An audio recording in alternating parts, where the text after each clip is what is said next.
दादा लड़ाई शुरू हुई थी भाषा को लेकर, तब उस टाइम एक ही संगठन था जेबीएसएस। उसके बाद धीरे धीरे खतियान आया, फिर नियोजन नीति आया, उसके बाद उस बीच के दौरान आप भी एक जेकेएमएम संगठन बना लिए। तो इस तरह के संगठन बनने का कारण क्या था दादा? क्या क्या क्या कुछ मनमुटाव हुआ जो आप लोग अलग अलग संगठन बना लिए? नहीं, हमारा संगठन भले ही अलग है लेकिन विचार एक है और हम अपने लोगों को एकत्रित कर रहे हैं। कहीं ना कहीं आपने देखा होगा कि जब लड़ाई छिड़ी राज्य में, भाषाई लड़ाई से हम लोगों का जो आगमन हुआ, लोग आए, खुलकर आए, जो पार्टियों से थे उन्होंने भी पार्टियों से त्याग पत्र दिया और इस माटी के लिए पार्टी को छोड़ना स्वीकार किया। बहुत सारे लोगों ने कहा कि फला लोग फला पार्टी से बिलोंग करते हैं, फला पार्टी के सदस्य हैं। बहुत सारे लोगों ने, हमारे साथ बहुत सारे ऐसे साथी जिन्होंने पार्टी से त्याग पत्र दे दिया, बहुत सारे ऐसे लोग।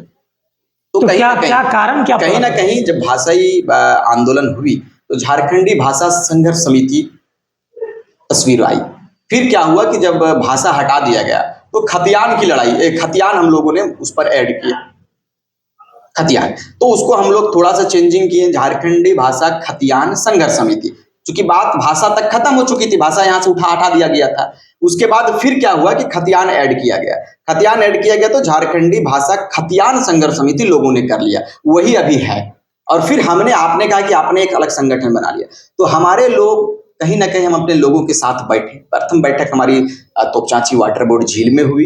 बैठक हुई, बहुत सारे 7-8 विधानसभा के हमारे लोग आए, हमने बैठक किया, हमारे लोगों ने बैठक किया, हमारे साथ में बैठकर हम लोग विचार किए। सबों का एक बड़ा राय आया कि भाई कहीं ना कहीं बहुत सारे लोगों ने कहा कि हम जेबीएसएस में अपने आप को कंफर्टेबल नहीं फील कर सकते हैं, तो क्या किया जाए। किसी ने कहा कि उसमें हम लोगों ने, सारे लोगों ने कहा कि हम लोग अपना एक मंच बनाया जाए।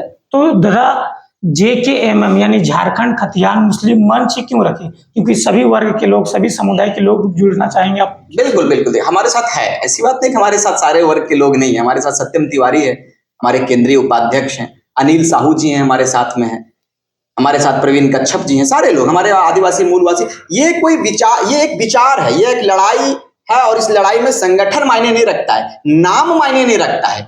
आपका नाम अगर रोहन है तो मैं रहीम होकर आपके साथ में रह सकता हूं, ये नाम पर लोग ना जाए। हम और आप एक भाई हैं और ये भाई के विचारधारा को लेकर चलेंगे और आगे राज्य को मजबूत कैसे बनाएंगे, इस पर हम लोग लगातार एक दूसरे से संपर्क भी कर रहे हैं और बेहतर रूप से हम लोग आगे की लड़ाई को लड़ने के लिए तैयार हैं।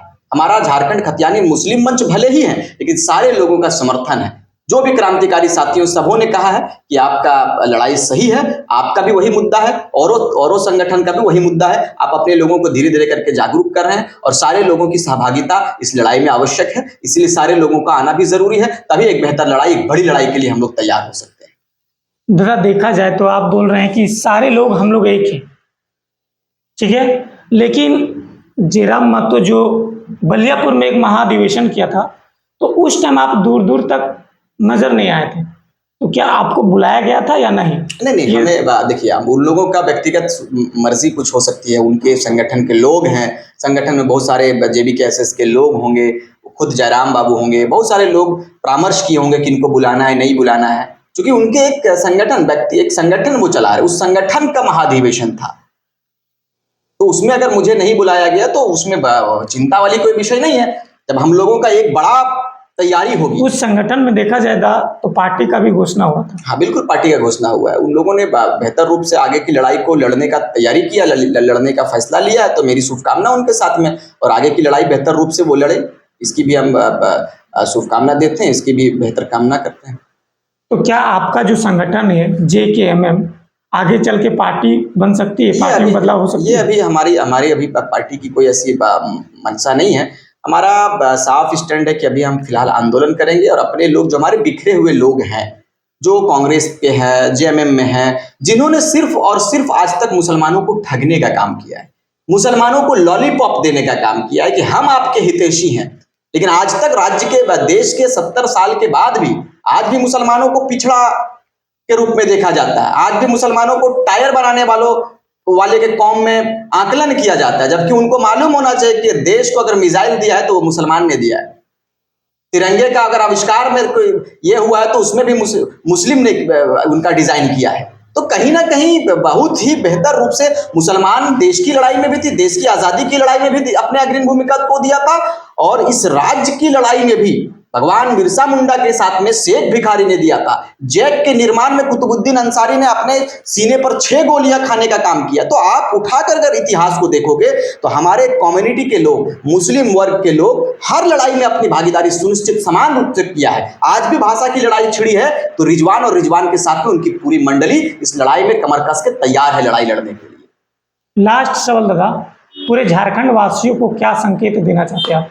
संदेश देना चाहेंगे कि हम हाथ जोड़कर विनम्र निवेदन करेंगे कि ये 22 वर्ष का राज्य तैयार हो गया है और 22 वर्षों के बाद हम लोगों के अर्थक प्रयास से, हमारे युवाओं के अर्थक प्रयास से, मेहनत से, दिन रात आज देख सकते हैं कि हम लोग शकल से बेशकल हो गए। हम लोगों के पास इतना वक्त नहीं है कि हम लोग चूल दाढ़ी बना सकें, इतना वक्त नहीं है कि बेहतर रूप से आराम कर सकें, हमारे पास इतना समय नहीं है कि दादा के स्वागत में कुछ बेहतर कर पाएं। लेकिन आपसे सिर्फ एक बात के लिए निवेदन करना चाहूंगा आपके इनके चैनल के माध्यम से कि दादा आप इन ऐसे युवकों का भी आप हौसला बढ़ाएं, इनके चैनल को सब्सक्राइब करें, शेयर करें, इनका सपोर्ट करें, क्योंकि आज इन्होंने हमारी आवाज को आपके बीच में लाने का काम किया है और राज्य को सुंदर करने में कहीं ना कहीं ये अपना योगदान दे रहे हैं। इसीलिए आपसे कहेंगे कि पार्टी को छोड़कर एक बार माटी के लिए आप आएं और हमारे क्रांतिकारी साथियों का आप इस्तकबाल करें, उनका स्वागत करें और उनके हाँ में हाँ मिलाकर, उनके कदम से कदम ताल कर राज्य के नवनिर्माण के लिए, राज्य को सुंदर बनाने के लिए आप अपने योगदान को देने का काम करें। क्योंकि अगर आप अपना योगदान आज नहीं देते हैं,